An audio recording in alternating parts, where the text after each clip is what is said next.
જમવાનું લઈ જાઉં છું આંટી? દેખો રોટલા શાક બધું રેડી છે. હવે આંટી જમવાનું લઈને જશે. Okay bye.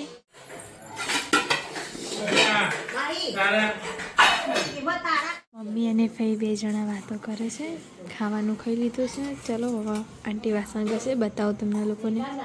દેખો આંટી વાસણ ઘસે છે. આંટી રાત પડી ગઈ છે. વરસાદ પડ્યો તો એટલે રોડ ઉપર થોડુંક પાણી પાણી છે. દેખો તો પછી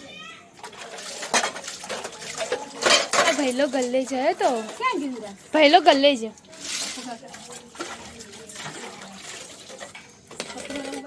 આંટી આંટી વિડીયો બનાવવા આવ્યો નથી. પેલા બધા વાતો કરે છે. આજે ઘરમાં બધા વધારે સભ્યો છે એટલે વિડીયો બનાવવાનું નથી. મારો વિડીયો આજે બી સારો નથી બન્યો. પછી જોવાનું ભૂલતા નહીં. કોશિશ કરીશું, ટ્રાય કરીશું. નવા બ્લોગ સારું નથી બનતું પણ ટ્રાય કરીશું, શીખીશું. અમારો વિડીયો પસંદ આવ્યો તો લાઈક કરજો, શેર કરજો અને સબસ્ક્રાઈબ કરવાનું ભૂલતા નહીં. Bye bye, good night.